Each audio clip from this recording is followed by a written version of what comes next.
10 जनवरी 2026 को उत्तर प्रदेश के मुख्यमंत्री श्री योगी आदित्यनाथ जी का मीडिया बंधुओं से प्रेस वार्ता हुई। आइए देखिए अब ये प्रेस वार्ता संक्षिप्त में।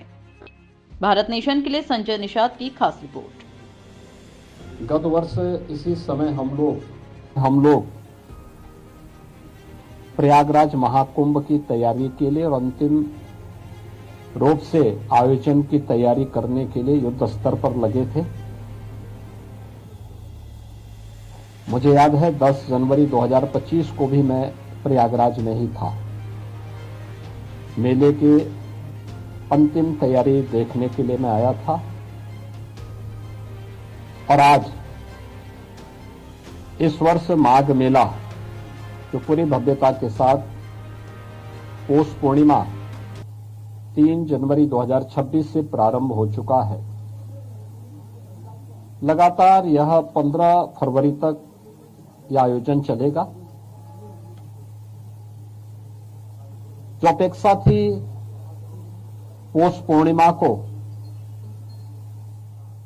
कि 10 से 15 लाख श्रद्धालु इस अवसर पर आएंगे, लेकिन पौष पूर्णिमा के स्नान के अवसर पर आपने देखा होगा 31 लाख से अधिक श्रद्धालु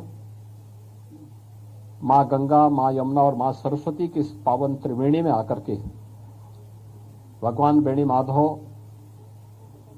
की कृपा से, बड़े हनुमान जी की कृपा से, भगवान अक्षय वट की असीम सानिध्य में उन्होंने सकुशल स्नान किया और यहां से आशीर्वाद लेकर के प्रस्थान किए और कल्पवासी 1 महीने के कल्पवास के लिए यहां पे वर्तमान में अपनी साधना में तल्लीन है।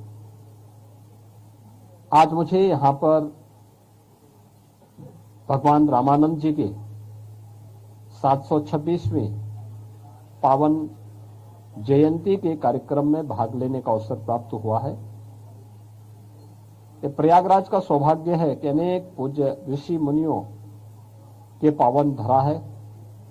द्वादश माधव के साथ ही त्रिवेणी के पावन धरा के साथ ही यहां पे महर्षि भारद्वाज, महर्षि याज्ञवल्क्य और अन्य तमाम पूज्य महर्षियों का, सिद्धों का, संतों का सानिध्य इस पावन धरा को प्राप्त हुआ। 726 वर्ष पूर्व इसी पावन धरा पर जगतगुरु रामानंदाचार्य जी का भी जन्म हुआ था। आज का दारागंज उनकी जन्मस्थली के रूप में ही विख्यात है।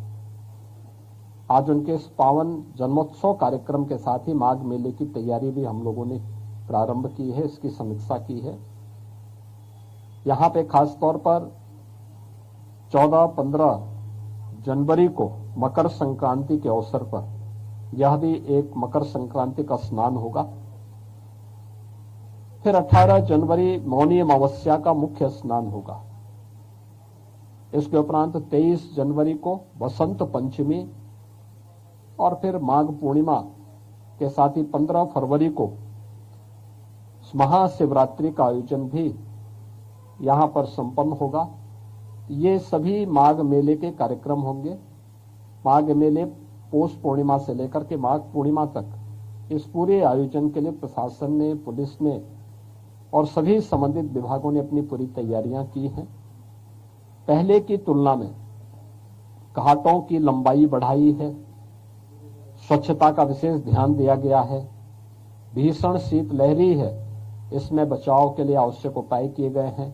पब्लिक एड्रेस सिस्टम के साथ ही मेला से जुड़े हुए मेला सेवा ऐप का भी शुभारंभ करते हुए किसी भी कल्पवासी को, किसी भी संत को, किसी भी श्रद्धालु को अगर कोई सेवा लेनी हो, किसी प्रकार की कोई उनकी यहाँ कोई किसी प्रकार की समस्या हो, तो इससे संबंधित वह अपने इस मोबाइल ऐप के माध्यम से भी जानकारी लेकर के और अपनी जानकारी दे करके उस सेवा का उपयोग कर सकता है या प्रशासन से अपनी बात को रख सकता है। इन सभी मुद्दों को लेकर के भी यहाँ पे बेहतर उसका उपयोग किया जा रहा है और मुझे पूरा विश्वास है कि आपसी समन्वय से, तत्परता के साथ, जैसे प्रशासन ने पौष पूर्णिमा के स्नान को पूरी भव्यता के साथ, संवाद के साथ सबके सहयोग के साथ सकुशल संपन्न किया है।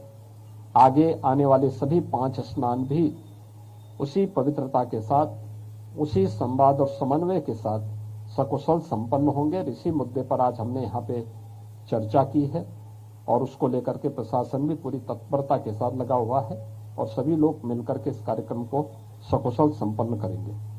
धन्यवाद जी।